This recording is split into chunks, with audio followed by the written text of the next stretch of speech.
Olá pessoal, sejam bem-vindos ao canal Entre Linhas. É o momento de nós explorarmos as entrelinhas da lição da Escola Sabatina. Já estamos aqui na penúltima lição, penúltimo tema dessa série de 3 estudos, onde nós estamos estudando o livro de Hebreus, Mensagem para os Últimos Dias. Hoje, neste vídeo, nós vamos explorar o tema Recebendo um Reino Inabalável. Bom pessoal, esse vídeo é muito especial, nós teremos aqui na ponta da linha, nós teremos na linha do rodapé com Marcos André, e nós teremos na entrelinha ou nas entrelinhas aquela ponte literária. E hoje o livro que será trazido é o livro recém-lançado aí pelo Ricardo, né? Miguel Ângelo, um herói de 999 faces. E ele vai então fazer essa ponte comentando aí sobre a obra que ele está lançando e recebendo um reino inabalável. Então deu tudo certinho o tema do livro que está sendo lançado nesse mês aí em 2022, março de 2022, ok pessoal? Então estamos felizes em compartilhar essa alegria com vocês e não se esqueça, se você gostar de estudar a Escola Sabatina, estudar a Bíblia, aprender mais sobre esses temas, não esqueça de se inscrever em nosso canal, deixar o seu curtir, o seu like aí no vídeo e claro, comente e compartilhe também com seus amigos para que eles também descubram, né, uma maneira um pouco diferente aqui nesse banquete do Entre Linhas de estudar a lição da Escola Sabatina, ok pessoal? Então, antes de nós chamarmos aqui os comentários das entrelinhas, chama a vinheta.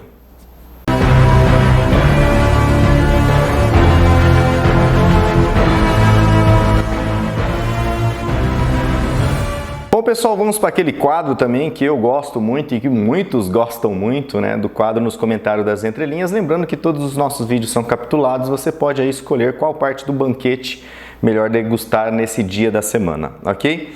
Bom pessoal, nos comentários aqui temos Gabriel B. de Lima, fala em português, ok? Porque o Ricardo às vezes fala em hebraico, ele tenta sempre trazer a tradução em português, né? Não sei se ele falhou alguma parte do livro, comente aí do livro, uma parte do vídeo, comente aí em que minuto ele pode ter esquecido. Esmeralda Viana, série de sermões, vamos assistir mais uma lição da Escola Sabatina com as entrelinhas.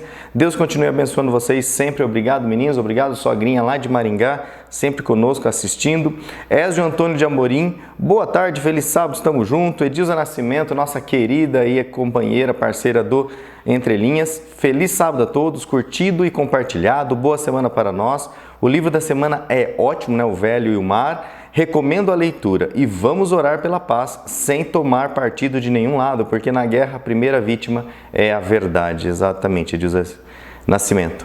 Xiaomi Note 5, né? O irmão ainda não trocou o nome dele aí no perfil do YouTube. E o João Cavaco, brincadeira, ele diz, acho interessante os comentários dele, um abraço para os 3 mosqueteiros, realmente, né? Nós gostamos muito aí do nosso irmão João Cavaco, e o irmão João Cavaco, claro, já deixou uma resposta lá no Xiaomi Note 5. Obrigado pela gentileza, fico feliz que os comentários estão a ser útil a nível espiritual. Bem-haja em Cristo. Um abraço aí então pro irmão João Cavaco.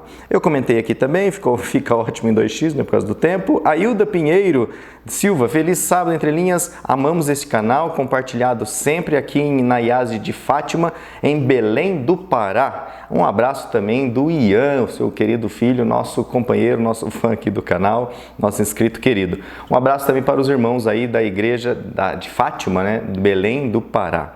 Bom, temos aqui o comentário do irmão João Cavaco, sempre rico em conteúdo, e ele diz assim, louvado seja Deus pelo seu comentário exposto. Continuo a exortar a todos pelas orações para os refugiados, mas também para os causadores e o povo que tem sofrido nesta guerra.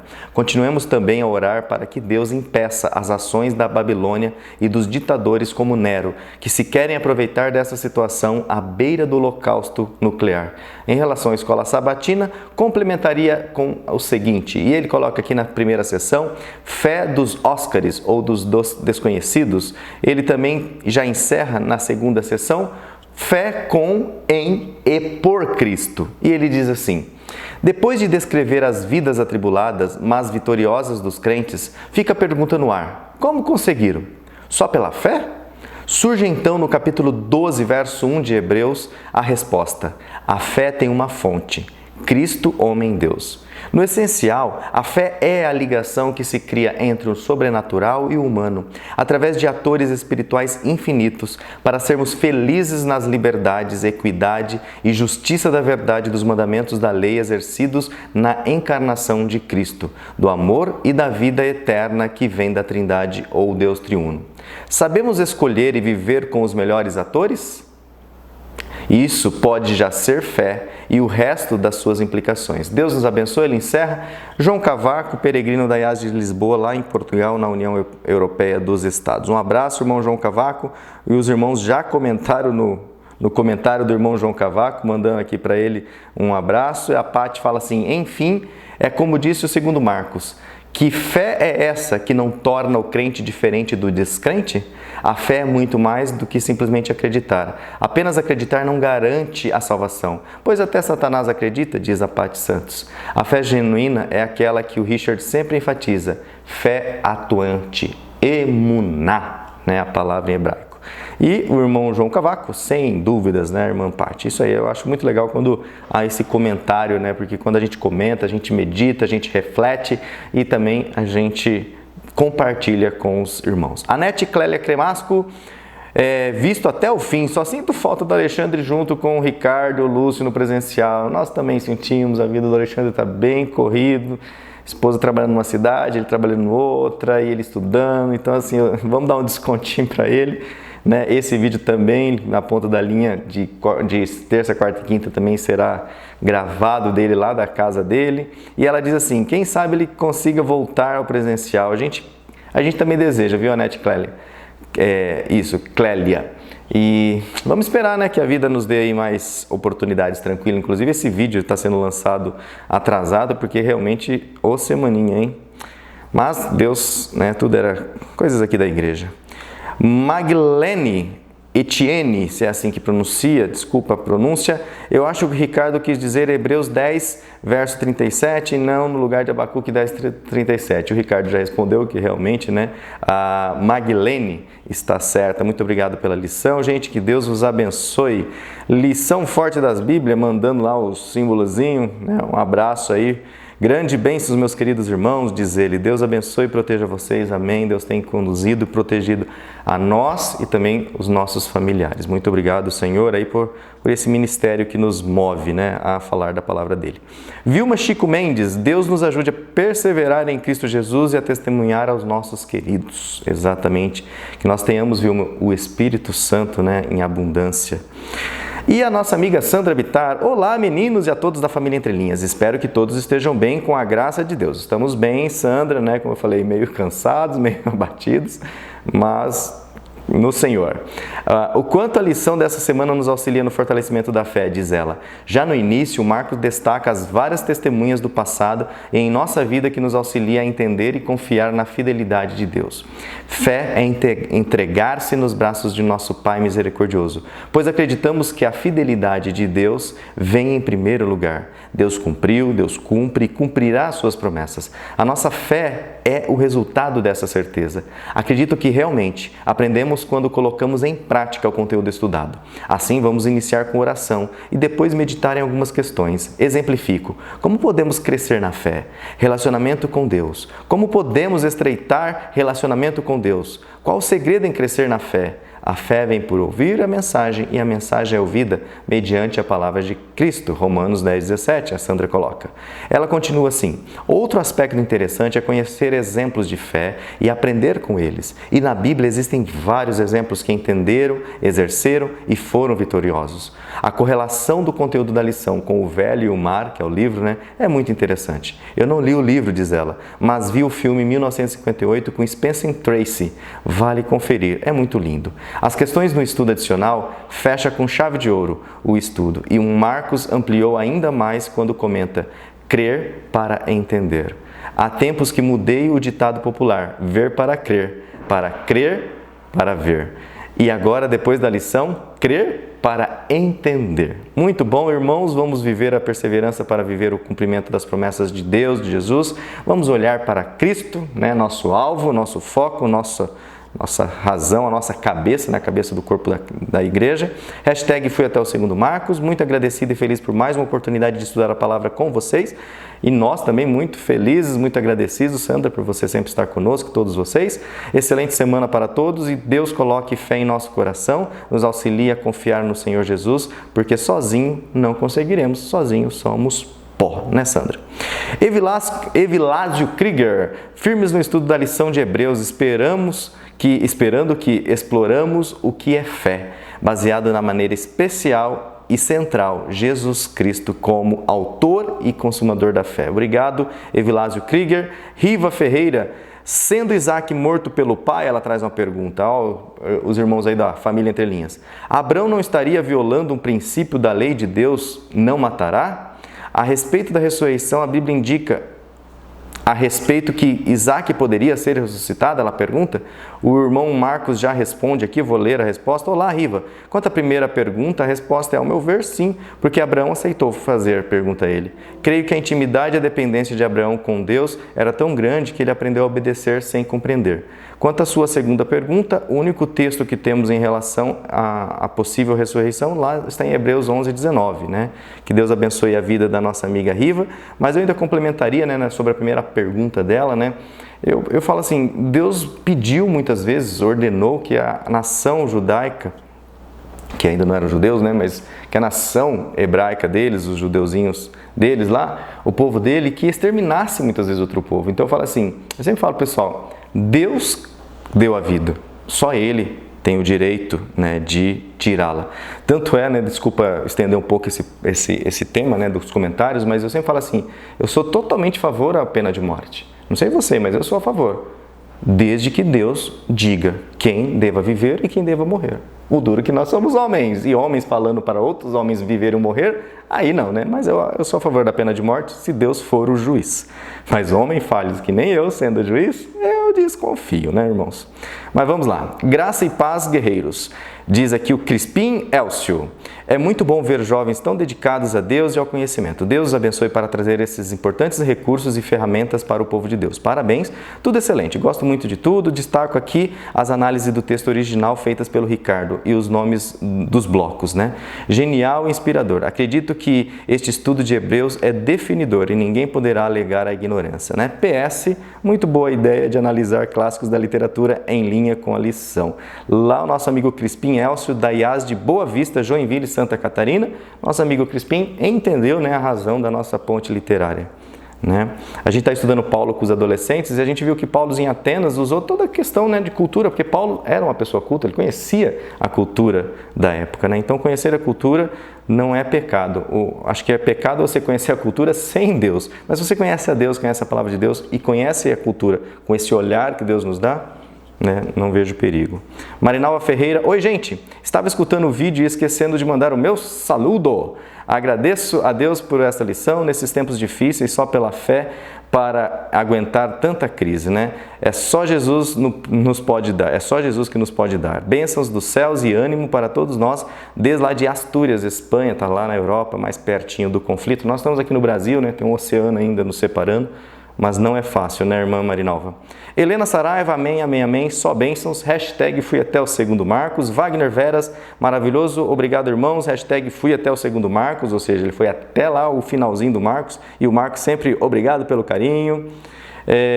Walter Garcia, fiquei até o segundo Marcos, abraço rapazes, Deus continue abençoando vocês, um abraço Walter aí pelo comentário. Prado Inox, nosso amigo Michel, né, diz assim, passando para dizer que eu estou vivo. Que bom, Michel, que você deixou um abraço aqui para nós. Nosso muito obrigado, pessoal, pelos comentários, pelos irmãos aí que dão um sinalzinho de vida, né, que a gente já até sente saudade. Que Deus continue aí cuidando de cada um de nós nesses conflitos, seja mais próximo dele, seja mais distante dele, até porque alguns efeitos desse conflito estão chegando até nós, né, e principalmente, coitados, chegando às pessoas mais necessitadas, que já vivem numa vida precária e com toda essa situação pode ainda agravar-se mais, né, irmãos? Então vamos estar aí nessa corrente de oração e mais do que orar, né, se tiver em suas mãos ajudar alguém, auxiliar alguém, uma família, irmão, né, seja Cristo na vida dessa família. Bom, vamos avançar então, pessoal. Então agora nós chamamos aqui o Marcos André. na linha do rodapé e ele então inicia essa lição, esse vídeo com uma oração. Então, Marcos, obrigado aí por sempre mandar o seu material na hora, no prazo correto. Agora é com você. Olá, você que nos acompanha através do canal Entre Linhas, eu sou Marcos André e mais uma vez uma satisfação estar aqui junto com você para estudarmos a Palavra de Deus. Mais uma vez eu quero convidar você a orar comigo pedindo a orientação do nosso Deus para os temas que nós vamos tratar hoje. Vamos orar? Santo e bom Pai, muito obrigado, Senhor, pelo Teu Santo Espírito que nos é concedido para que possamos compreender e crescer na Tua Palavra. Nós te pedimos nesse momento que Ele venha para gravar essas verdades no nosso coração, para nos convencer e nos converter de todo mal. Nós te pedimos também, Senhor, para que o Senhor nos perdoe as falhas e os pecados e que nos cubra com a Tua graça, com o Teu manto de justiça. Salva-nos a cada um para o Teu reino, é o que nós te pedimos por Jesus. Amém. Muito bem, a lição dessa semana então vem falando sobre um reino inabalável, sobre o reino celestial que nós vamos herdar, né? E já no domingo ele começa falando a respeito sobre a posse desse reino ainda agora, né? Ele fala aos seus ouvintes que eles já haviam entrado no Monte Sião, que eles já poderiam estar desfrutando dos benefícios desse reino, né? O reino de Jesus Cristo, o reino que Jesus Cristo conquistou por nós. E na prática, a pergunta que fica aqui na segunda-feira é: na prática, como podemos celebrar o ministério sacerdotal de Jesus e a nova aliança em nossa adoração? Porque regozijar-se nessa grande verdade é uma afirmativa de fé. Como nós estudamos na semana passada, a fé é a certeza de coisas que nós ainda não vimos. Então, se nós nos alegramos por coisas que virão, por coisas que nos foram prometidas, significa e nós estamos cumprindo os termos da nova aliança, ou que Deus tem cumprido a sua parte na nossa aliança, gravando a lei de Deus, as verdades de Deus no nosso coração. Se você tem prazer na obediência, mesmo que ela não seja perfeita, né? E se você tem prazer em estar na presença de Deus, significa que Deus está gravando as suas leis, as suas verdades no nosso coração. E essa é a promessa da nova aliança. A promessa da nova aliança é: escreverei as minhas leis no seu coração e na sua mente. Então nós temos essa certeza em Deus de que se nos achegamos a Ele, o mesmo Deus que foi poderoso para nos perdoar de todas as nossas falhas, também é poderoso o suficiente para gravar a sua lei no nosso coração e fazer as transformações que nós necessitamos. Na parte de segunda-feira, que fala sobre nos achegarmos a Deus, o juiz de toda a terra, tem uma pergunta que diz assim: como este estudo nos ajuda a entender que o juízo de Deus nas 3 mensagens angélicas são boas novas para este tempo, lá em Apocalipse 14, né? 6 e 7. Aí pede para comparar com Deuteronômio, capítulo 32, verso 36, 1 Crônicas 16, 33, verso 35. Mas o contexto aqui é Abacuque, né? Abacuque capítulo 2, quando Abacuque reclama com Deus, né? Abacuque abre o seu capítulo reclamando com Deus: por que há injustiça? Por que o Senhor suporta a injustiça? Por acaso o Senhor é tão santo que não consegue ver a injustiça acontecendo? E Deus responde para ele: eu farei justiça. Existe um lapso de tempo até lá, mas eu farei justiça. Então é isso,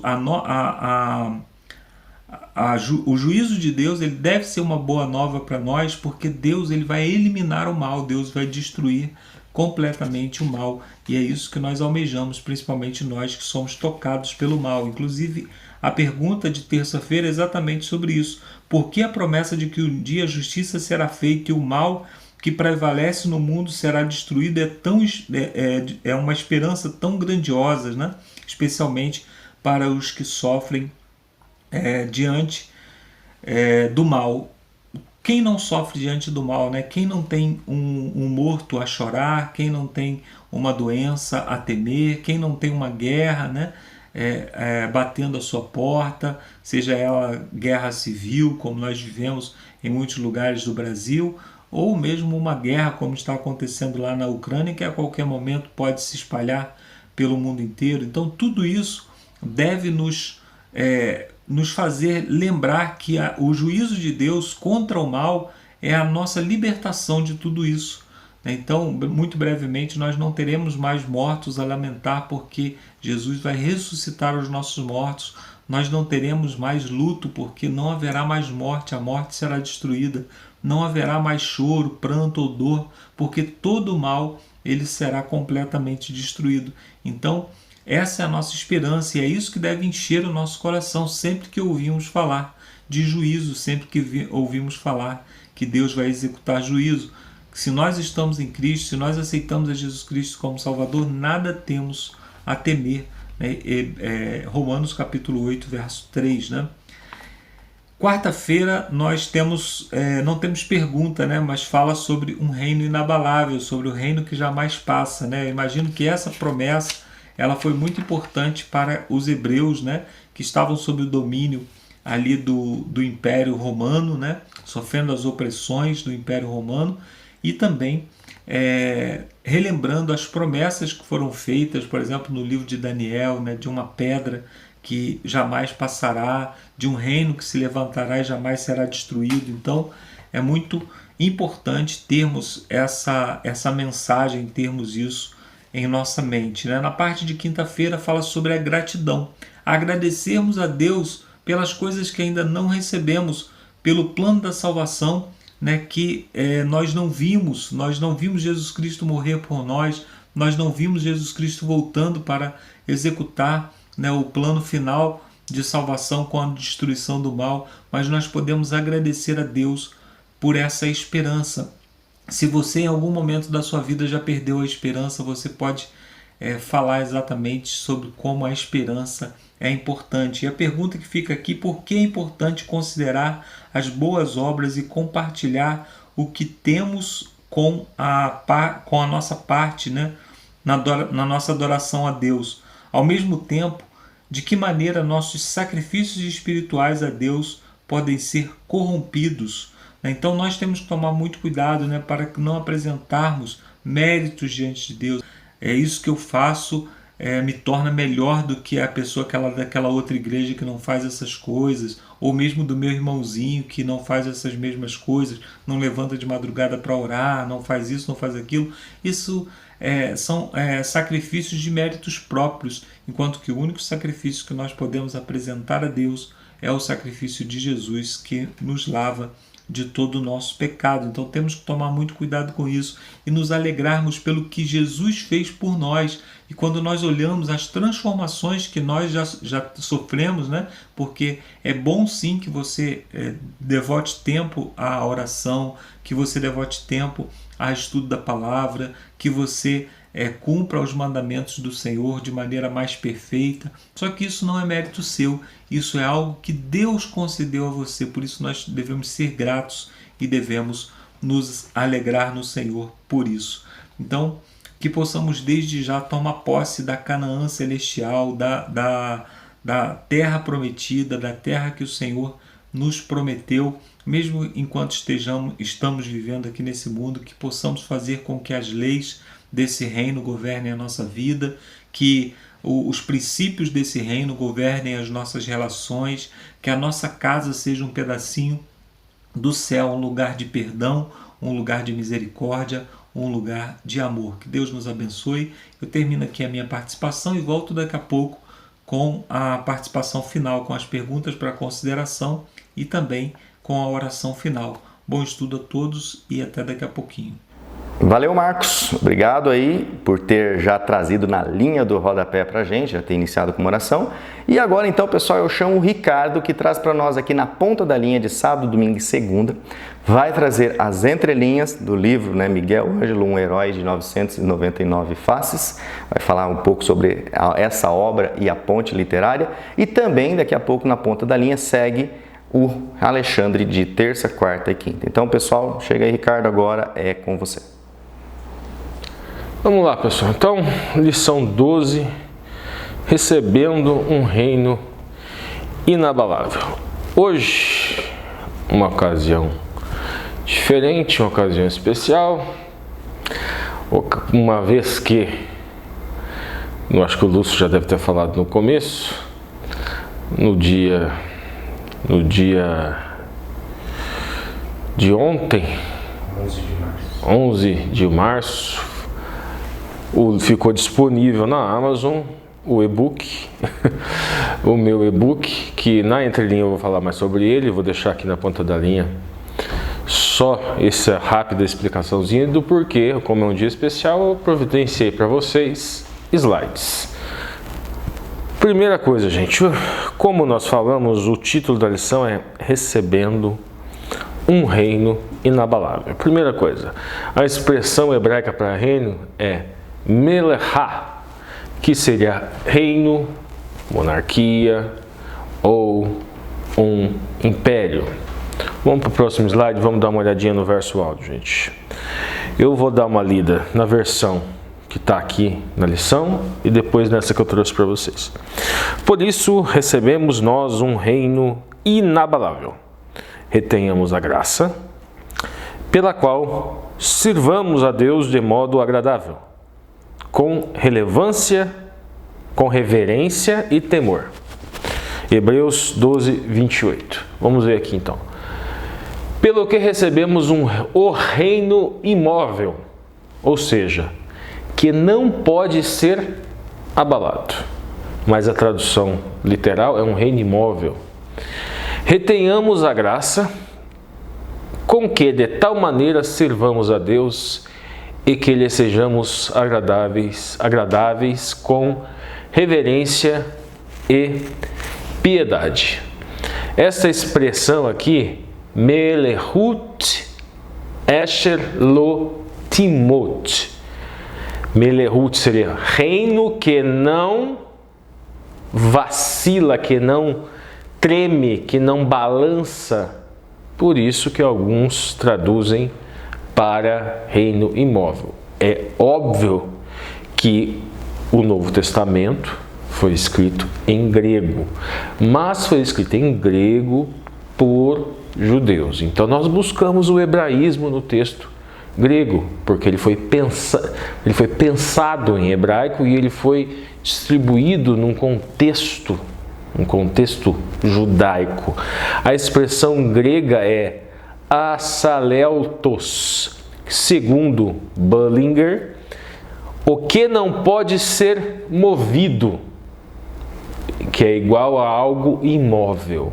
Um reino que não pode ser movido. O que eles estariam pensando aqui? As sucessões de reis depois do reinado de Saul. Os homens temporais falecem e os reis passam e os reinados passam. Figurativamente se fala, é possível se dizer, inclusive até por isso se utiliza aquela expressão idiomática, o filho de Davi, um reinado que dura para sempre. Mas ele dura para sempre em razão daquela linhagem, que a linhagem de Davi perduraria. Mas os homens passam, os reinados passam, e podemos pensar nos impérios, por exemplo, que aqui nós vemos, olha, a expressão Melechut pode significar também império. Nós tivemos o império egípcio, império assírio, império babilônico, e eles passaram. E nós vemos na própria profecia de Daniel que nós, nessa altura do nosso estudo de Hebreus, é feito um link.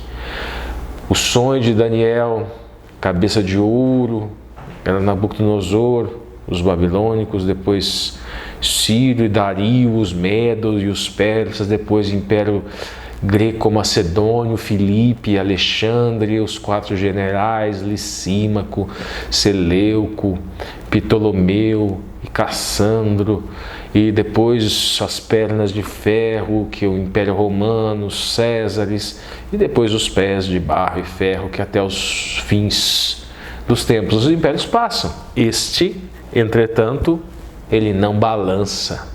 É aquela pedra que atinge os pés da estátua. Eu trouxe um comentário aqui para vocês, gente, de Albert Barnes. O significado é que o reino do Redentor nunca deve passar. Ele nunca passará. Então vamos seguir aqui na ponta da linha, gente. Na ponta da linha, o autor da lição, no sábado, vai dizer que nós chegamos no ápice do livro de Hebreus, e que resume a preocupação principal. Ele repete, de certa forma, a ideia que Deus nos falou na pessoa do Filho, ou seja, ele é intercessor, ele é mediador da palavra do Eterno. Jesus como mediador da nova aliança, e o seu sangue provê salvação. Depois, na ponta da linha, ele fala de um ministério sacerdotal e um ministério real. O que significa esse ministério de sacerdote e de rei? Nós temos na Torá, já tínhamos na Torá esse sacerdócio. Aonde?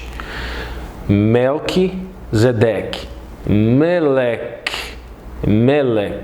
vem da mesma raiz, Melehut, reino, Melec é rei, Melec Tzedek, rei, e Tzedek vem de Tzadik, justiça, seria um rei da justiça. Já falamos que isto é um título no livro, que não é um nome próprio, que provavelmente seria o patriarca mais velho vivo até aquela data. Olhando a genealogia, deduzimos, podemos dizer até que especulamos, que pode ser Sem. Esse hábito, esse costume que nós vemos na Torá, do patriarca ter a primazia da espiritualidade e receber dízimo, como Melquisedeque recebeu de Abraão, dos espólios da guerra que Abraão adquiriu, e ele deu dízimo para Melquisedeque, prefigura o primogênito de Deus, que também é o Cordeiro de Deus, e que também é Gadol Kohen, também é sumo sacerdote. Ele é rei, mas aqui o importante nesta passagem, ele é rei, assim como Melquisedeque, Melec, significa rei, como falei, como Davi o era. Davi estava ali tipificando também o Messias, o Cristo, aquele reino que é inabalável, que não passaria, mas ele também é Kohen, ele também é Levim, muito tempo depois de Melquisedeque, muito tempo depois de Jacó, nós temos, nasceu o filho de Jacó, Levi, e da linhagem de Levi surgiram os levitas que seriam Kohen, seriam sacerdotes. E um levita em especial, da sua linhagem, Arão, surgiu Gadol Kohen, ou Kohen Hagadol, ou seja, o sumo sacerdote, que também tipificava uma parcela do ministério do Mashiach. Veja, tudo incompleto. Cada um desses era um pedacinho, tipificava um pedacinho daquilo que seria aperfeiçoado, que seria completado pelo Messias. Mas o que fala, o foco é a questão da celebração. Nós vamos falar nessa semana, celebração junto às hóstias celestiais. Fala também que nós vamos ver essa semana a última e culminante exortação. O juízo de Deus se aproxima e fala de destruição para os inimigos de Deus. Bom, gente, vai haver um link, como nós falamos, com Daniel 7, que nós vamos dar uma analisada logo mais, principalmente na segunda-feira. Vamos então para o próximo slide. Domingo, vocês chegaram ao Monte Sião. E é feito um pedido para nós darmos uma lida em Hebreus 12, em versículo 22, 23 e 24. O que Paulo descreve aqui. Nós vamos dar uma lida, gente. Vamos lá. Mas chegaste ao Monte Sião e à cidade do Deus vivente, a Jerusalém celestial e aos muitos milhares de anjos, e à universal assembleia e congregação dos primogênitos que estão inscritos nos céus, e a Deus que é juiz de todos, e aos espíritos dos já justos e aperfeiçoados, ou perfeitos, e a Jesus, o medianeiro ou o mediador do Novo Testamento, da Brit Hadashah, e ao sangue do espargimento, que fala melhores coisas que o de Abel. O que significa essa última parte aqui, gente? Vamos lembrar que na Torá nós temos a história de Caim e Abel.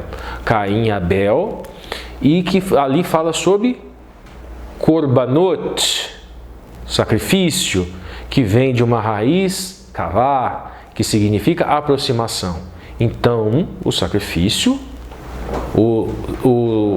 as ofertas de sacrifícios, elas são testemunhos, é uma forma pedagógica de explicar como se aproximar perante Deus. E a instrução que nós retiramos da história de Caim e Abel é: Caim se aproximou com Korban Minha, ou seja, as coisas da terra. E a simbologia daquilo é consagração de suas obras ao Altíssimo. Só que essa consagração das obras não expia pecado. O que expia pecado é Korban Olá ou Korban Hatat. É a aproximação com o sangue do Cordeiro. E o Cordeiro, como já falamos, simboliza Cristo, o sangue de Cristo. Então nos aproximamos do Eterno e aprendemos isso em todos aqueles sacrifícios com derramamento de sangue. Aprendemos isso lá. Nos aproximamos através da Emuná no Mashiach, através do sangue de Cristo, através da morte de Cristo, através da vida, morte e ressurreição de Cristo. É que nos aproximamos. E Abel ofereceu Korban Minha, o Korban, ele fez a aproximação perfeita, sacrificando o Cordeiro. Sacrificando o Cordeiro e se aproximando então com o símbolo do sangue. Caim, quando viu que o seu sacrifício não foi aceito, não houve derramamento de sangue, então ele derramou o sangue de um inocente também. Abel derramou o sangue do cordeiro inocente, e Caim fez um sacrifício demoníaco. Ele matou o próprio irmão, derramou o sangue do próprio irmão. Então veja bem, Jesus, medianeiro do Novo Testamento, e ao sangue do espargimento, que fala melhores coisas que o de Abel, ou seja, o sacrifício de Abel, o primeiro Korban Olá ou Korban Hatat, o sacrifício de Cristo fala melhores coisas do que esse, e fala melhores coisas de todos aqueles sacrifícios também que estão no Vaikra, que estão lá na Torá, que estão lá no Brit Hadashah, estão lá no Velho Testamento. Então vamos lá, na ponta da linha, gente. Primeiramente, Monte Sião. Vamos para o próximo slide. Então vamos lá, gente. No primeiro verso que a gente estava analisando, a gente estava falando de Har, monte, né? E Sião, Sion. Sion ou Sião, a tradução pode ser Sion, Jerusalém ou Israel. Primeira coisa, Yerushalayim é a terra da paz, a terra do Shalom ou da integralidade. Então esse Sion também pode ser um símbolo de completude, de integralidade, porque pode ser traduzido por Jerusalém.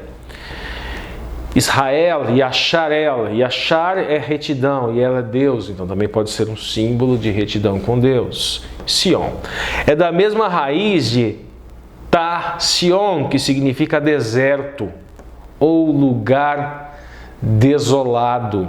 Então esse Monte Sião pode ser um lugar para se afastar, para se encontrar com o Altíssimo, com o Eterno, como aconteceu, por exemplo, no deserto, onde eles tinham a Shekhinah, a presença de Deus no deserto, ou como aconteceu com Moisés, quando ele se afastou para o Monte Sinai, um lugar deserto, nas tentações de Cristo, da mesma maneira. Também é da mesma raiz Tsium, que significa marca, um sinal, uma indicação. Então é um monte determinado, indicado, significa nota, anotação significa um marco. Significa uma referência, ou um índice na matemática. O Lúcio, volta um pouquinho, nós vamos dar uma analisada ainda nos 2 primeiros versículos, volta lá um pouquinho.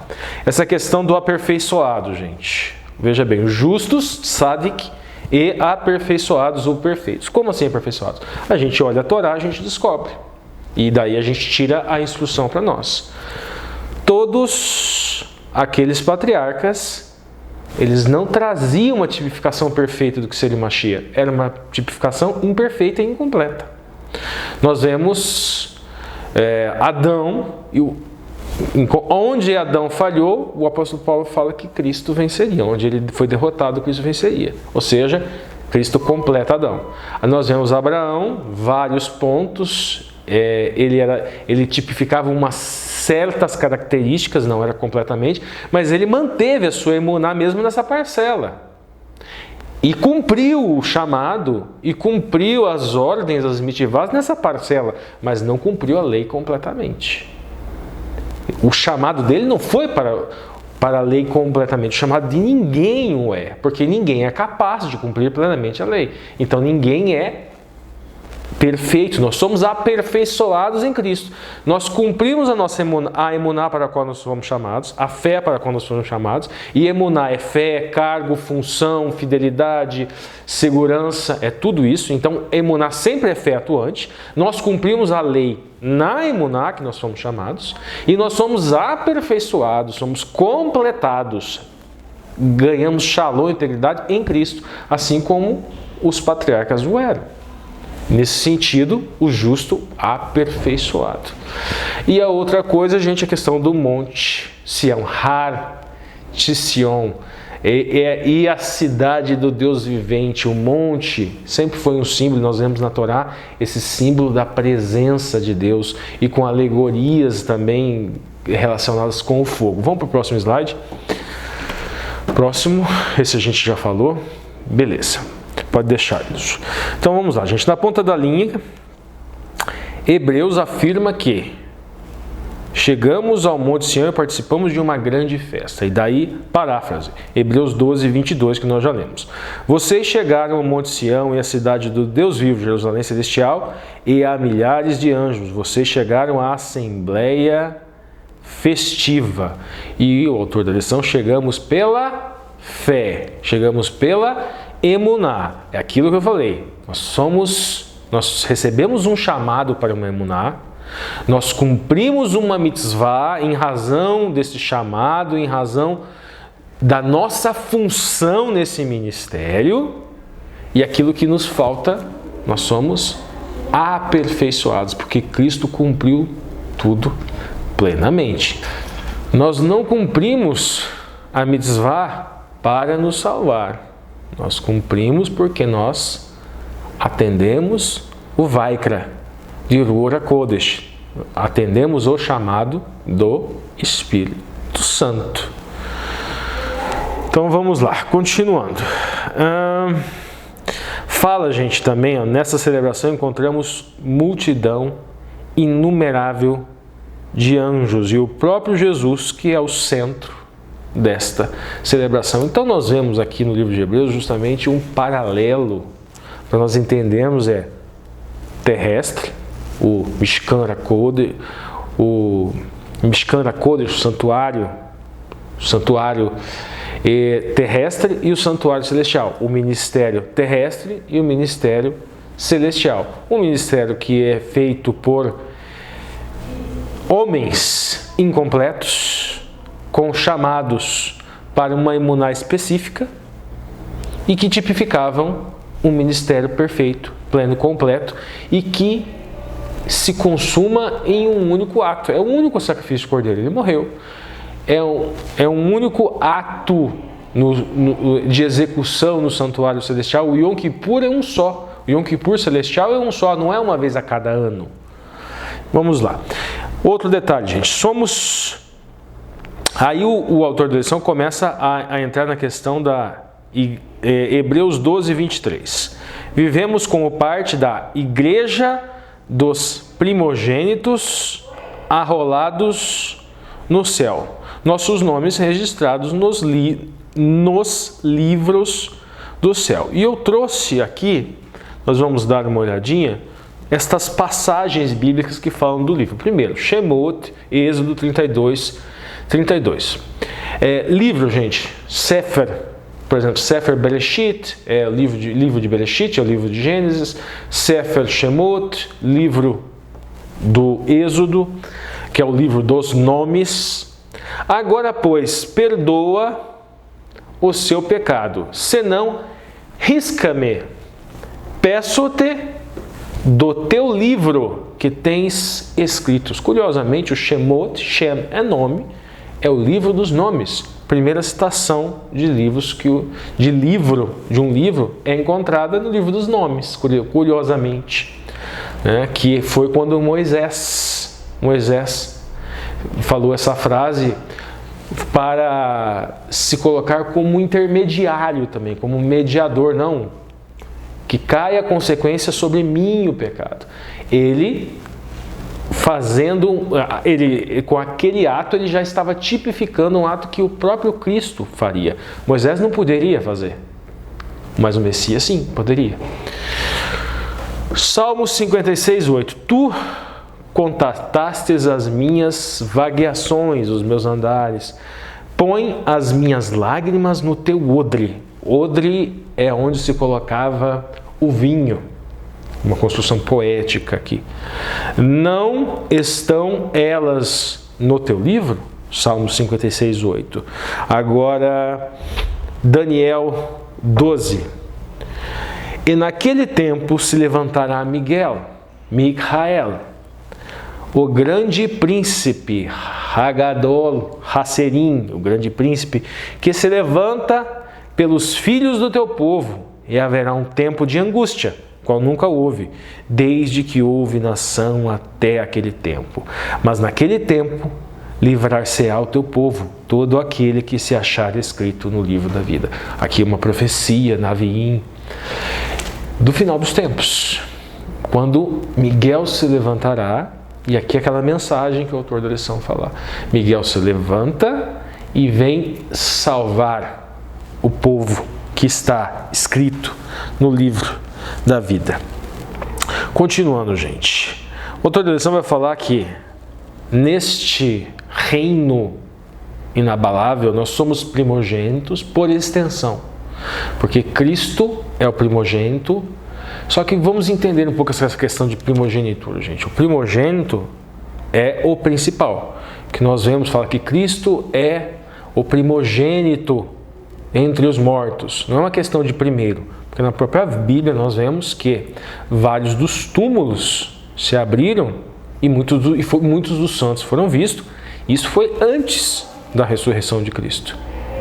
E nós temos, por exemplo, a interpretação adventista que Moisés teria morrido, ressuscitado e ido aos céus. Então, nós temos alguns ressuscitados antes, mas essa Rabikurim, primícias, é o principal. Não traz apenas o sentido de primeiro, mas também o sentido de principal. Então, primogenitura, nós vemos alguns primogênitos que não necessariamente não eram o primeiro. Por exemplo, Jacó. Jacó não foi o primeiro filho. Esaú nasceu primeiro. Mas Jacó é o que foi o chamado, ele recebeu o Vaikra para a função espiritual do primogênito. A mesma função espiritual desenvolvida por 7 antes do dilúvio, por 100 depois do dilúvio, que muitos interpretam que seja Melquisedeque, ou Melech Tzedek, o rei justo. Então vamos lá, continuando. O autor da lição vai falar o seguinte, gente. Fala o seguinte: esta expressão espírito dos justos aperfeiçoado significa a natureza humana. Essa expressão de linguagem em que uma dimensão de nossa natureza humana representa o todo. Uma dimensão representa o todo, mas ela só representa o todo porque ela tipifica uma parcela do ministério de Cristo. Todos recebem um chamado, e esse chamado é um chamado que nós podemos cumprir numa determinada parcela. O único que cumpriu toda a mitzvah na emuná foi o Mashiach, apenas ele. Bom, gente, então vamos lá. Mais alguns versículos que falam sobre essa questão dos livros. Vamos lá.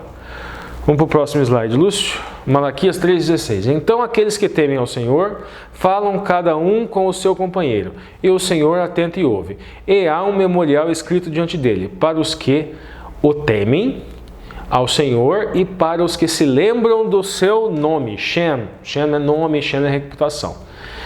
Vamos para a próxima, Lucas 10, 22. Aqui não vai ter propriamente livro, mas vai ter a questão do escrito no céu.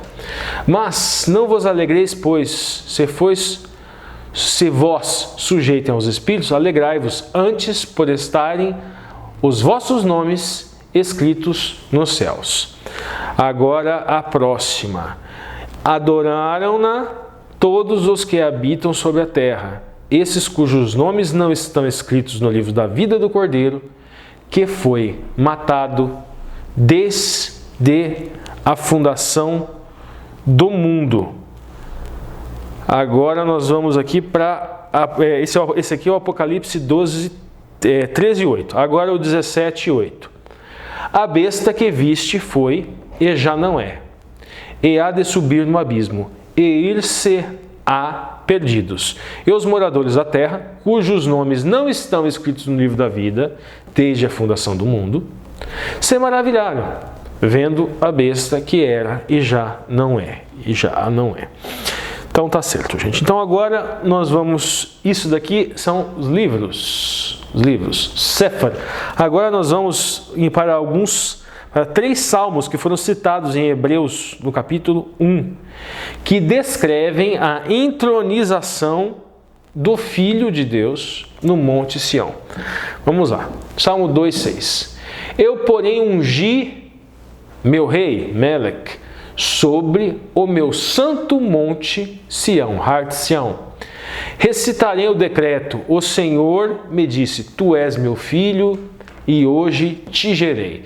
Essa mesma expressão, essa expressão, gente, ela se refere a Davi, e Davi não nasceu naquela ocasião quando ele foi coroado. Ele simplesmente foi coroado Melech, foi coroado rei. É um título. Por isso que lá em Hebreus fala que Melquisedeque, ele não tem linhagem, não tem realmente. É como se ele estivesse nascendo naquele momento. O rei. Mas quem ocupa aquele cargo é um homem que teve pai, que teve mãe, que tem genealogia.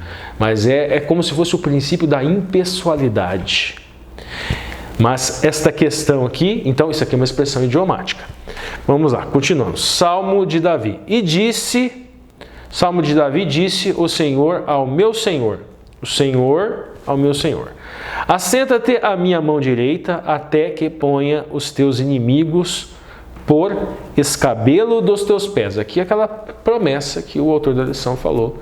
A questão de que esta mensagem também é de derrota desses inimigos.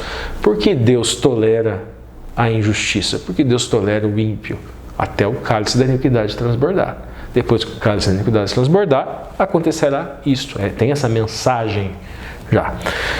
O Senhor enviará o cetro de tua fortaleza desde Sião, dizendo, domina no meio dos teus inimigos. De acordo com o Salmo 110, a nomeação do Filho de Deus como Gadol Kohen, como sumo sacerdote, ocorre também no Monte Sião. Foi o que nós lemos ali, gente, em Salmo 110, 2. Os hebreus argumentam que a inauguração do sacerdócio de Jesus marca a inauguração da Brit Hadashah, da nova aliança. Portanto, o Monte Sião, Har Sião, também é lugar da Brit Hadashah, da nova aliança. Bom, gente, a última coisa antes da gente ir para a segunda é isso aqui, ó. Eu já falei Alt Sion, que é encontrada aqui, e Har Kadesh, que é justamente encontrada aqui no Salmo, porque é meu santo monte de Sião. E o que é interessante na alegoria dessa Kadesh? Kadesh é uma expressão hebraica, Kodesh é santo, mas é uma expressão que ela vem de uma raiz, ela pode ser traduzida também por desposar. Então, no monte é o lugar onde o esposo encontra a esposa. Mas como assim? Alegoricamente. O esposo é o eterno e a esposa é a igreja. Nesse sentido. Então vamos lá. Bom, gente, então vamos aqui para o último salmo que é citado em Hebreus 1, 5 e 14, que é justamente o Salmo 102, que fala o seguinte: a fim de que seja anunciado o nome do Senhor em Sião, ou seja, Shem, o nome, a reputação de Deus, naquele lugar que foi escolhido para a aproximação do Eterno com a esposa, e o seu louvor em Jerusalém, quando os povos todos se congregaram e os reinos para servirem ao Senhor, abateu a minha força no caminho, abreviou-me os meus dias. Dizia eu: Deus meu, não me leves no meio dos meus dias, tu, cujos anos alcança todas as gerações. Desde a antiguidade fundaste a terra e os céus e suas obras das tuas mãos. Eles pereceram, mas tu permanecerás. Todos eles, como um vestido, envelhecerão, como uma roupa os mudarás e ficarão mudados, mas tu és o mesmo e os teus anos nunca terão fim. Nós vimos todos os patriarcas. Adão pereceu, mas o Messias permaneceu. Noé pereceu, mas o Messias permaneceu. Tudo passa. Davi, o homem Davi, ele pereceu, Salomão e todos. Bom, gente, então vamos segunda-feira. Chegando a Deus, o juiz de todos. E na pergunta número 2, nós vamos lá, Hebreus 12, 23. Aqui está 13, 23, mas é só o número que está errado, mas o versículo está correto. Que diz o seguinte: e a universal assembleia e congregação dos primogênitos que estão inscritos no céu, e a Deus, que é juiz de todos, e os espíritos dos já justos e aperfeiçoados e perfeitos. Esse é o verso áureo. E aqui é feita uma pergunta: se isto é uma celebração, por que Deus é descrito como juiz? Como um juiz pode fazer parte de uma festa? Lembra da alegoria que nós encontramos, a alegoria bíblica dessa festa? Nós falamos do monte, falamos do Kadosh. Então, esta festa é uma celebração de casamento, onde o noivo, o eterno, se casa com a igreja. Ao mesmo tempo, faz parte do ministério do eterno ser o juiz que celebra todas as formalidades desse casamento. E esse juiz que celebra, ele cuida inclusive da lista de convidados. Prosseguindo, gente. Aqui nesse dia da semana nós temos um link com o livro de Daniel. Nós vemos na ponta da linha, por exemplo. Olha, Hebreus 12, 22 e 24 alude a um juiz futuro, um Deus, um juiz que preside os livros que serão abertos. A grande cena do juízo, ela evoca algo que é escrito em Daniel 7. E aqui na ponta da linha nós vemos algumas passagens, Daniel 7, 9, por exemplo. Eu continuei olhando até que foram postos uns tronos, e um ancião de dias, Acti e Omaiá. Aqui, ó, Vead Acti e Omaiá, é o ancião de dias.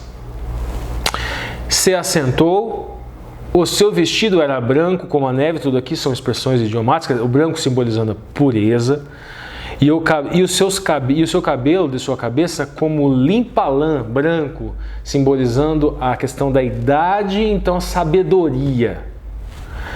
E o seu trono chamas de fogo, simbolizando a presença do Eterno, o poder do Altíssimo, essas chamas de fogo. E as rodas dele de fogo ardente, Daniel 7,9. Depois de Daniel 7,10. Um rio de fogo manava e saía de diante dele. Milhares e milhares o serviam, milhões e milhões estavam diante deles. Assentou-se o juiz, abriram-se os livros, Daniel 7,10. Eu estava olhando nas minhas visões à noite, aqui Daniel falando, e eis que vinha nas nuvens do céu, um como o filho do homem, Kevar Enash. Aqui é Bar Enash, é filho de Enoque. Lembra aquela questão do aperfeiçoamento, gente? Enoque também simboliza uma parcela do ministério de Cristo. E aqui o filho do homem é traduzido Bar Enoque, filho de Enoque, porque Enoque é uma palavra também que pode ser traduzida como homem, assim como Adam. Então, Ben-Adam, filho de Adão, Ben-Enoque, filho de Enoque, também pode ser traduzida como filho do homem. E ambos, tanto Enoque como Adão, representam uma parcela do ministério do Mashiach, do Filho do Homem. E dirigiu-se ao ancião de dias, e fizeram chegar até ele, Daniel 7,13. Até que veio o ancião de dias, Acti-Yomaiá, e foi dado o juízo aos santos do Altíssimo. E chegou o tempo em que os santos possuíram o reino. Aqui é a glorificação, nós estamos falando de milênio, estamos falando depois de milênio, Nova Jerusalém. O detalhe, a gente disse aqui, Yomaiá, esse Yomaiá é uma expressão que vem a raiz, é Ion. Então, e o que nós temos marcante na Torá? Esse ancião de dias pode estar relacionado com Bereshit 1.1. E o que fala lá em Bereshit 1.1? Yon Ehad, Vaiomer Elohim, Yehior, vai Rior. Ou seja, e disse Deus, haja luz e houve luz. E depois no final dessa porção, dessa paraxá, Yon Ehad, primeiro dia. Depois Yon Sheni, Yon Shemishi, ou seja, os dias da semana da criação.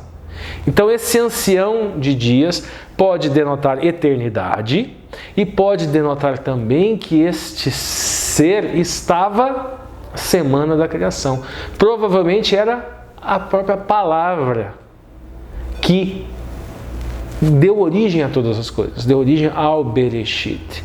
Yom Ehad, primeiro dia, Yomaiá, da mesma raiz. Vamos seguir, gente. Então, Hebreus 12 descreve uma cena do juízo no Monte Sião, Jerusalém Celestial, onde Deus, juiz de todos, está rodeado por milhares e milhares de anjos, milhares e milhares de anjos. Jesus está no centro da cena, ele foi descrito como filho do homem, Bar Enosh.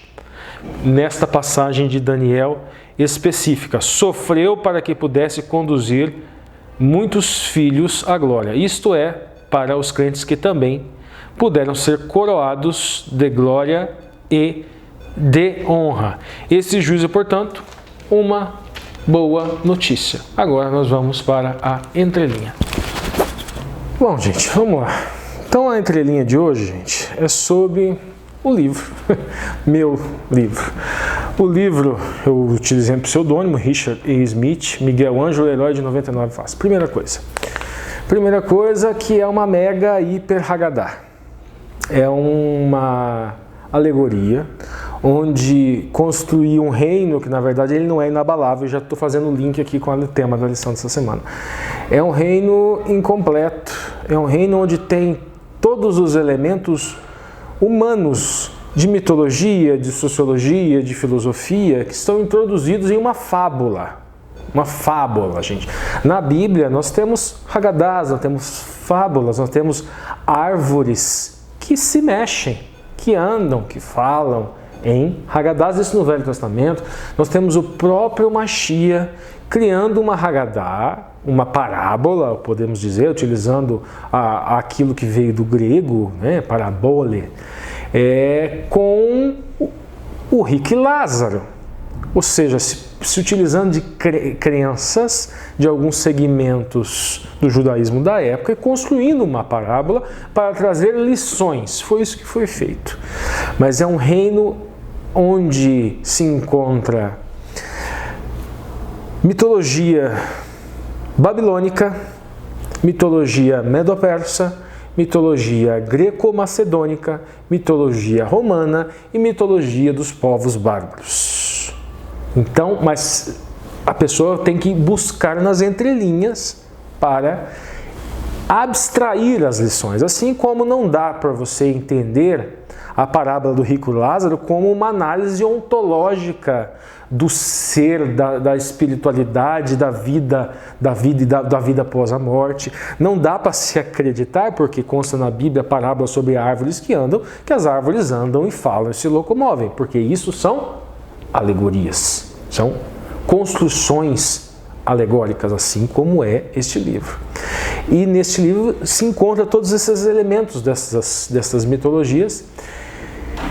Eu construí também alguns elementos literários com a sociologia de Bourdieu, com a sociologia de Foucault e com outros pontos filosóficos, outras influências filosóficas que só lendo o livro e pesquisando e refletindo e entendendo, ele conta a história nesta alegoria.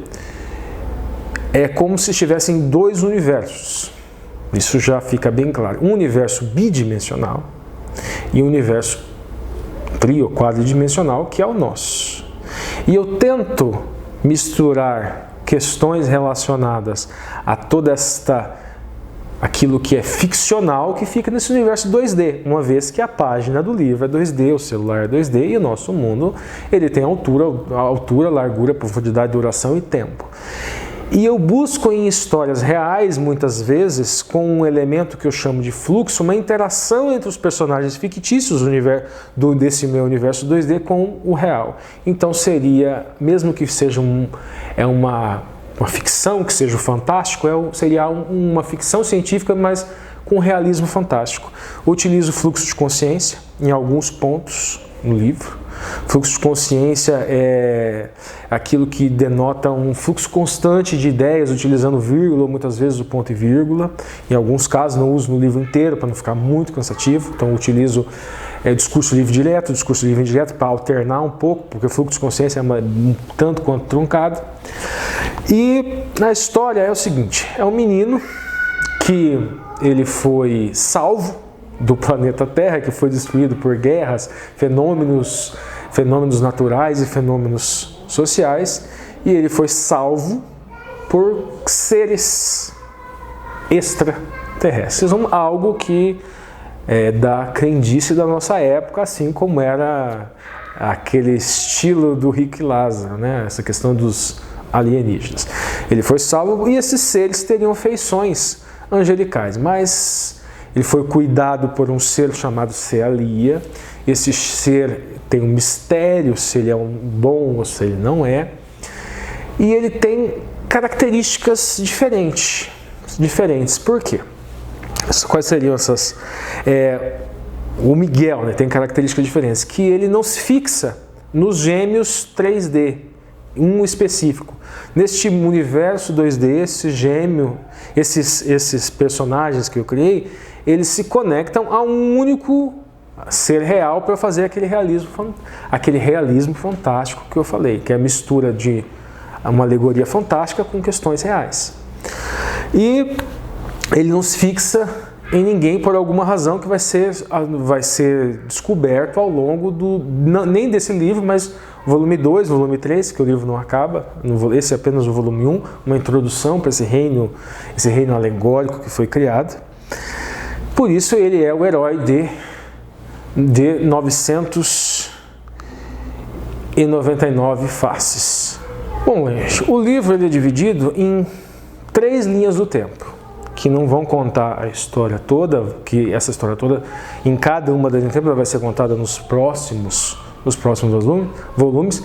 Na primeira linha do tempo, o nosso herói, que é o Miguel também, assim como foi o estudo dessa semana, o Miguel 1, né, que é a primeira versão desse personagem, ele passou por todo o processo civilizatório dessa raça e ele está perfeitamente adaptado, mas ele sempre sentiu aquela coisa da falta dos pais. E com o tempo, aquilo que era gratidão, aquilo que era libertação para esta raça que foi liberta de um planeta que foi destruído, passa a se tornar escravidão. E é isso que é narrado, vai ser trabalhado nessa primeira linha do tempo. Servidão, libertação que se transforma em servidão. Na segunda linha do tempo acontecem vários eventos, diferente dos outros livros, gente, eu não vou dar spoiler, vocês vão ter que entrar na Amazon, se cadastrar e comprar o livro, custa R$ 29,99. Na segunda linha do tempo nós temos agora um Miguel, menino que vive lá no seu quartinho com uma realidade virtual simulada e passando por um processo civilizatório nessa primeira fase. Realidade simulada. E a amiguinha principal dele é a Mary. E aí nós temos já um segundo contato com a Mary, ali no tempo 1 nós temos também. E o Celia vai produzir um encontro real com eles e ele vai passar por uma nova fase do processo civilizatório. Eu também trabalho com alguns conceitos da mística judaica, assim como, sempre gosto de ressaltar, assim como Cristo se utilizou de questões que faziam parte da cultura da época do judaísmo e que não necessariamente ele compactuava, eu também trabalho com esses conceitos. No mundo 2D, obviamente. Na parte do realismo, eu uso aquilo que eu acredito. Na parte do fantástico, eu uso conceitos que são conceitos, muitas vezes, que não devem ser vistos como um posicionamento ontológico. A gente precisa saber ler livros, saber o que é o posicionamento do autor, saber o que não é, faz muito parte disso.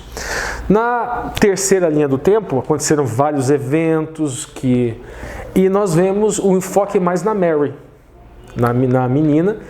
E nesta porção, logo no começo, nós vamos ver que a Mary se tornou viúva. E nós temos o desenrolar da história, toda a narrativa gira em torno dessa Mary que vai se tornar uma valquíria. E essa valquíria é um pouquinho diferente, né, da mitologia, mas tem todos aqueles elementos de mitologia nórdica, onde entra aí. E na terceira linha do tempo nós conhecemos o grande antagonista, que é o grande inquisidor, que só vão entender o nome dele, quem é o grande inquisidor, lá pelo finalzinho do livro. E o final do livro eu não posso falar, não vou falar, vocês vão ter que ler o final do livro, o que acontece. Quem que o Miguel encontra no final do livro. Mas nessa linha do tempo 4, nós temos o grande inquisidor já derrotado da primeira batalha que eles travaram e ele se preparando para uma segunda batalha. E ele, através de informações que ele encontra no planeta dos humanos destruído, ele vai tentando bolar o plano, informações da vida, da história do Miguel, de como ele passou por todos os processos civilizatórios. Então, na linha do tempo 4, é como se fosse um livro cíclico. É como se nós voltássemos para o Miguel 1.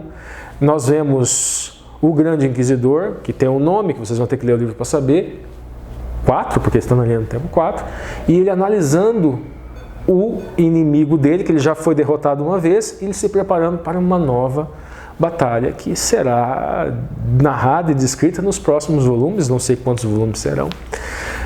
Mas o link dessa semana, gente, é justamente isso, é o Miguel que se levanta. Vocês viram que tem vários elementos parecidos, vocês vão ter que ler o livro para vocês entenderem, lerem com cuidado, lerem com calma. E a Torá, gente, a instrução bíblica, ela também é assim. Se nós formos interpretar de forma descuidada, de forma até preconceituosa, nós podemos construir coisas absurdas, reinos que não condizem com um reino do Altíssimo, que não condizem com Melech Tzedek, que é o rei da justiça. Nós construímos reinos que são extremamente legalistas ou que são extremamente liberais. Nós construímos um evangelho que na verdade não é uma boa nova, que é uma péssima nova e que é diferente do evangelho do verdadeiro Miguel, aquele Miguel que se levantará, aquele Miguel que se levantará nos fins dos tempos, aquele Miguel que resgatará a verdadeira justiça, que resgatará a verdadeira paz, a verdadeira shalom, a verdadeira integralidade. E agora o Alexandre fica com você, gente. Antes do Alexandre, para vocês, se vocês quiserem comprar o livro, vocês entram na Amazon, vocês têm que fazer o cadastro na Amazon, para que vocês comprarem na Amazon. Custa, como eu falei para vocês, custa R$ 24,99. É um e-book. Vocês entram lá, vocês digitam Miguel Ângelo, o herói de 999 faces. Vai aparecer na primeira pesquisa de vocês, porque ele vai fazer uma conversão para o inglês automática, não sei por que faz isso, vai aparecer um monte de produto, remédio, não sei por quê. Aí vocês clicam assim, desfazer tradução, logo embaixo da barrinha. Aí já vai aparecer o livrinho. É só entrar lá.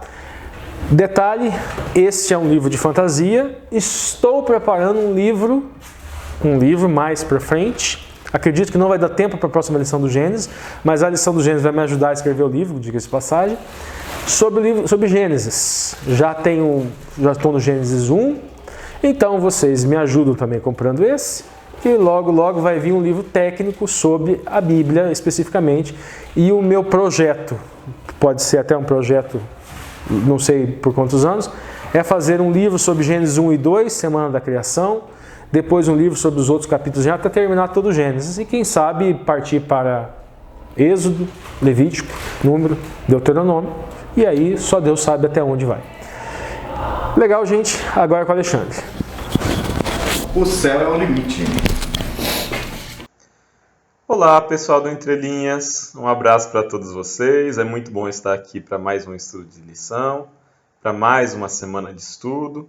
E agora já na lição 12. E vamos dar continuidade ao estudo, que já foi iniciado com vocês, a partir da lição de terça-feira. Lição de terça-feira tem por título Deus fará tremer os céus e a terra.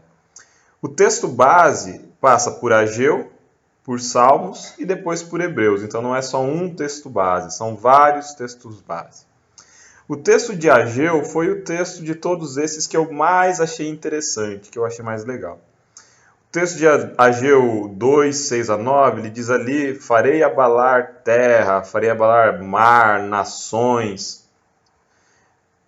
Então, está associando aqui um tremor, um abalar no sentido de julgamento, aparentemente.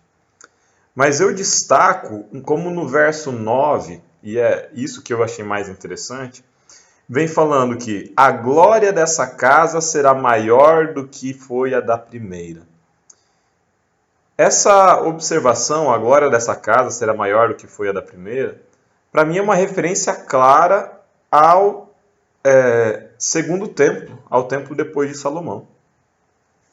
O segundo templo teve uma glória maior do que o templo de Salomão. Por quê?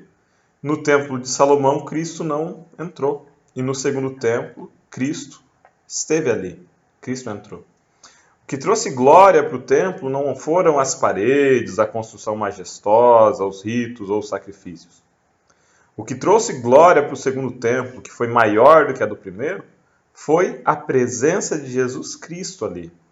Quando o tipo e o antitipo se encontram, quando Cristo se faz presente, quando Cristo purifica o templo, é ali que a glória do segundo templo foi maior. Já que nessa passagem fala de que a glória do segundo templo foi maior, ou seria maior, como eles estavam prefigurando ainda, eu entendi essa primeira parte do tremor, do abalo das nações, não como uma referência necessariamente ao juízo final, mas como uma referência possível ao abalo que Cristo trouxe às nações. Num primeiro momento, ou num primeiro sentido, um abalo que Cristo traz às nações, já em sua vida, em seu ministério, né, trazendo uma mensagem revolucionária. Num segundo momento, o abalo que Cristo traz fisicamente na terra, quando ele morre, quando o céu escurece, existem trovões e relâmpagos quando Cristo morre, e quando ele ressuscita também. E o ministério que os seguidores de Cristo vão seguir nessa terra depois, vão continuar nessa terra, de certa forma também iria abalar nações e reinos.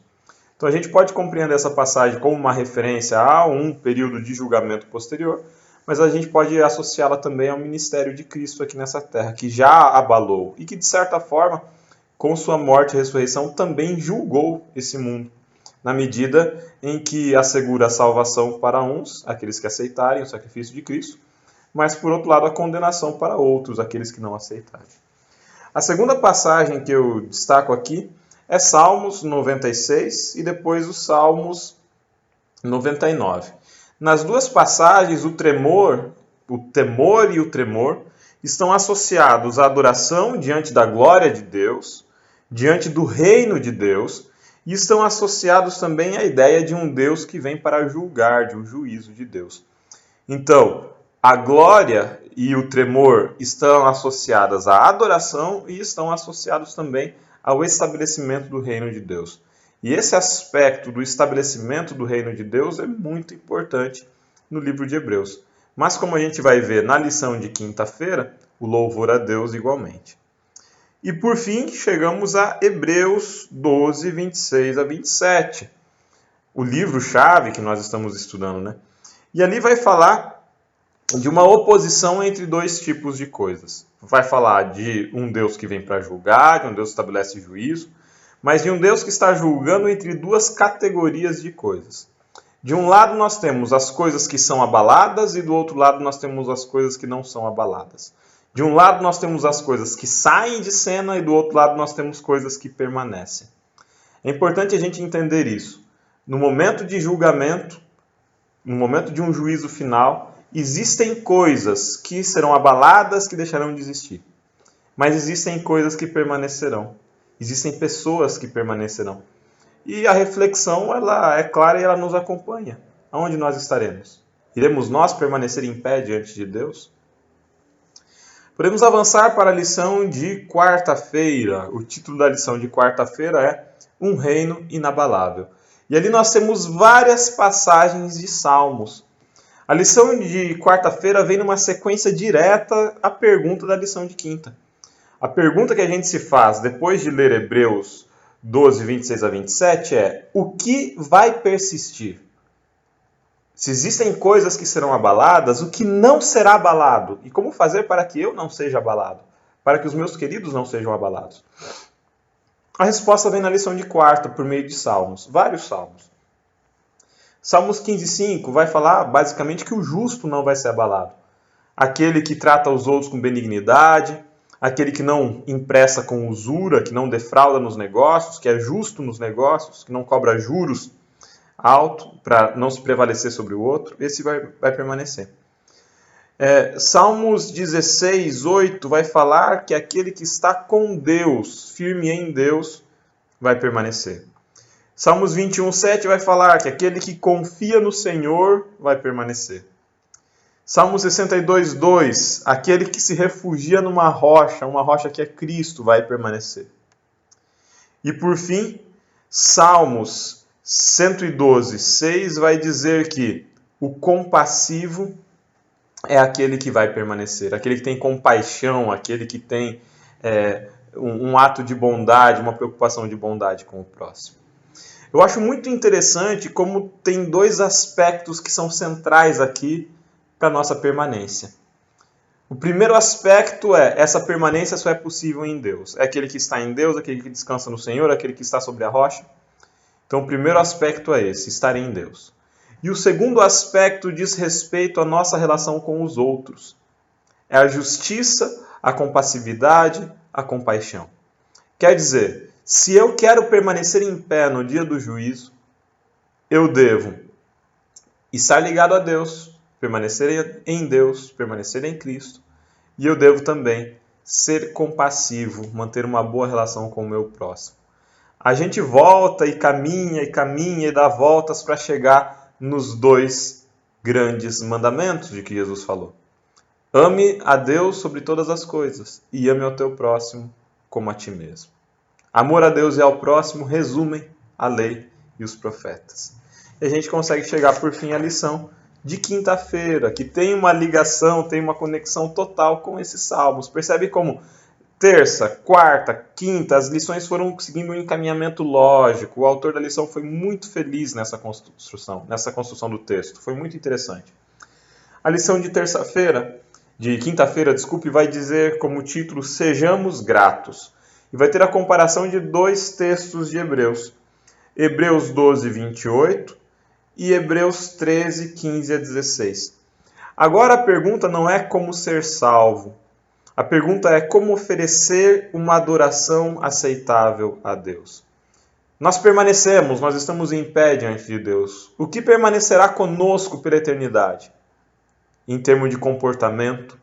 O que permanecerá conosco pela eternidade? Em termos de caráter. O que permanecerá conosco pela eternidade? Como será essa eternidade?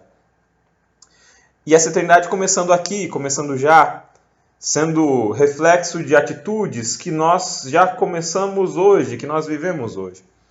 A primeira passagem nós temos ali em Hebreus 12, 28. E Hebreus 12, 28 nos convida ao serviço de Deus. Diz assim, sirvamos a Deus. Mas nós vamos servir a Deus não do jeito que a gente quer. A gente serve a Deus do jeito que Ele demanda. E o texto é claro ao dizer, sirvamos a Deus primeiro com reverência. Você serve a Deus entendendo que Deus não é seu amiguinho, não é seu coleguinha. Deus é superior a você. Deus é superior a mim. A reverência vai dizer Abraham Joshua Heschel, né, no livro A Filosofia do Judaísmo, Deus em Busca do Homem.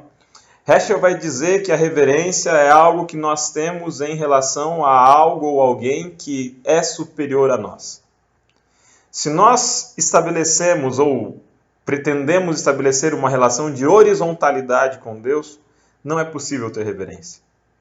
A reverência, ela vem acompanhada de uma ideia de hierarquia. Deus está acima de nós. Deus é superior a nós moralmente.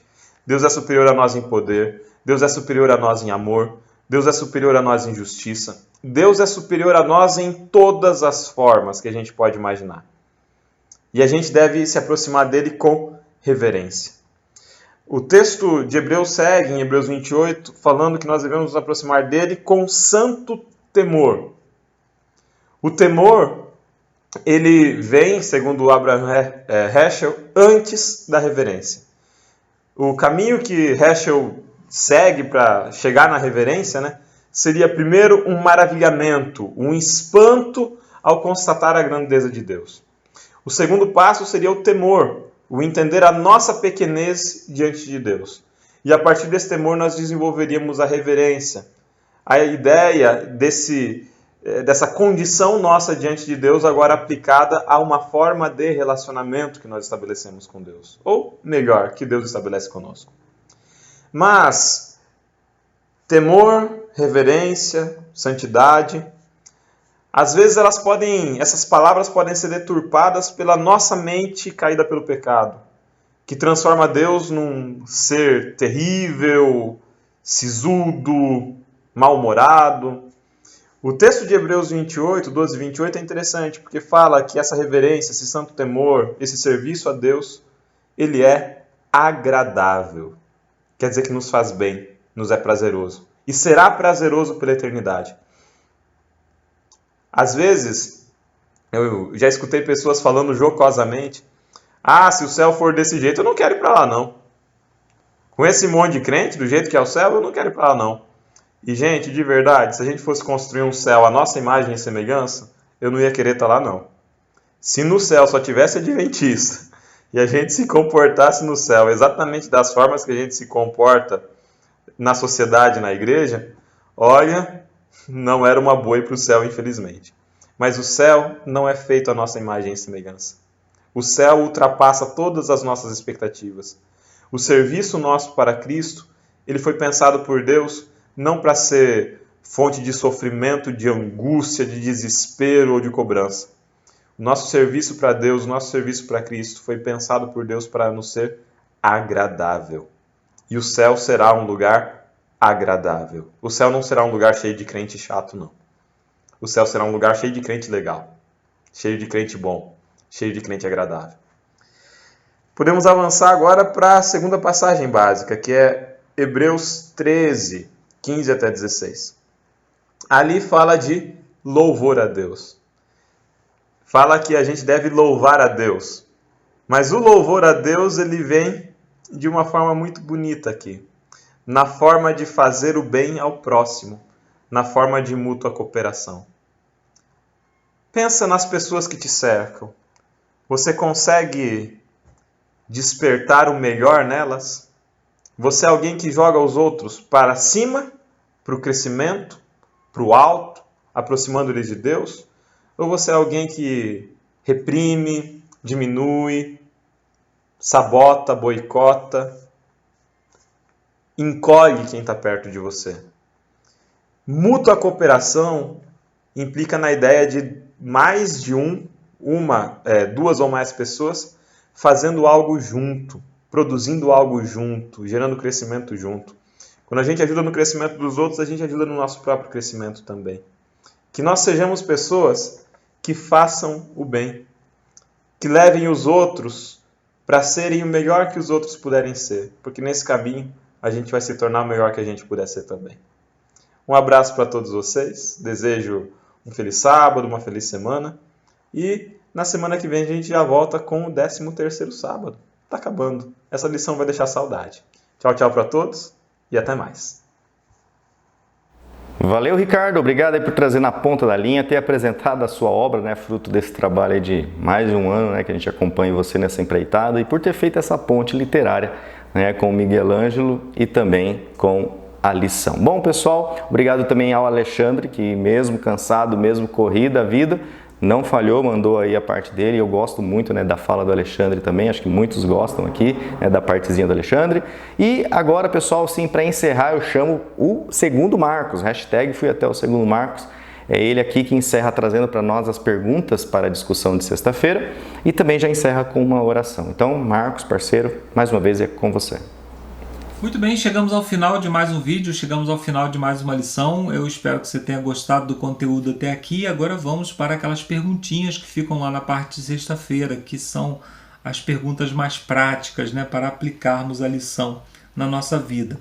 Os santos, que somos nós, né, separados por Deus, participarão do juízo dos ímpios. O que isso diz sobre a transparência, a bondade e a justiça de Deus ao lidar com o pecado? Então Deus, ele vai expor os seus juízos para que nós possamos considerar cada ato de Deus, cada determinação, cada pessoa que teve oportunidade e não tomou a sua decisão a tempo. Então tudo isso será considerado na nossa presença para que possamos finalmente dizer que Jesus Cristo, que Deus agiu com justiça em toda a terra, né? A pergunta número 2, ela pode ser usada, né, como base, a pergunta número 1 como base, que ela diz assim: o que está registrado nos livros? Os livros aparecem, né? É importante estar lá em Salmo 56. É importante estar lá em Salmo 56, verso 8. Se Deus sabe tudo, qual é o propósito dos livros? Então todos os nossos atos, eles estão registrados em livros, né? Tudo que nós fazemos, todos os nossos atos, eles ficam registrados em livros, em bancos de dados, né? Nós não sabemos exatamente que bancos são esses, eles falam livros porque é como se registrava antigamente, né? Aí a pergunta, se Deus sabe tudo, por que isso é importante? A pergunta de cima responde porque nós vamos também participar do juízo. Os salvos, eles vão participar também do juízo. Nós vamos nos assentar no trono com Deus, Apocalipse 20 diz isso, para julgar. Então é importante que nós tenhamos acesso a esse registro. Deus não precisa, ele é onisciente, ele sabe de todas as coisas. mas nós, os outros seres que estarão participando, eles não são oniscientes, né? Pergunta número 3. É importante que Hebreus termine com as promessas de Daniel 7 no contexto do ministério de Jesus no céu. O que Daniel 7 ensina sobre o fim do pecado? Então Daniel 7, né, ele fala do levantamento do reino definitivo de Deus, e o autor de Hebreus ele apresenta o reino celestial de Jesus Cristo como sendo a resposta a Daniel 7. Enquanto que os hebreus normalmente esperavam, né, que viesse um Messias para puxar uma espada e se levantar contra o mal, Hebreus no capítulo 12, né, nos capítulos 12 e 13, ele apresenta então a solução final para o pecado como sendo a vinda de Jesus para estabelecer o seu reino. Então que essa esperança também possa nutrir o nosso coração a cada dia e que possamos fortalecer a nossa fé baseando a nossa esperança em Cristo, que veio, nos salvou e agora voltará para nos resgatar. Quero convidar você a orar mais uma vez comigo. Vamos orar? Santo e bom Pai, obrigado pelo privilégio que nós temos de ter a esperança na vinda do nosso Senhor Jesus Cristo. Pelo privilégio que nós temos, Senhor, de conhecer as normas do Teu reino para que possamos vivê-las ainda aqui. Que o nosso lar, que a nossa família, que todas as pessoas que nos cercam possam ver o Teu reino sendo estabelecido na nossa própria vida e entre aqueles que buscam o Teu nome. É o que te pedimos por Jesus, com perdão dos nossos pecados. Amém. Obrigado, amigos, e até a semana que vem com mais um estudo da Palavra de Deus. Bom, agora sim, valeu Marcos, obrigado mais uma vez, obrigado a você, né, que assistiu todo esse banquete, esse material, curtiu, compartilhou, comentou, e nos vemos então, pessoal, na última lição dessa série. Estamos encerrando já, esse é o penúltimo vídeo, nos vemos na 13ª lição, onde nós vamos estudar sobre permaneça o amor fraternal. E também, deixa eu trazer aqui no finalzinho, não esqueça, né? No próximo trimestre, terminando essa série, nós já iniciaremos uma nova série que vamos estudar o livro de Gênesis. Como o Ricardo já comentou, né? Ele também pretende escrever algo sobre isso. Então, pessoal, nos vemos, se cuidem, mantemos-nos em oração contra esse grande conflito aí e que Jesus volte logo, né, pessoal? Que isso tudo resolve. Tchau, tchau, pessoal.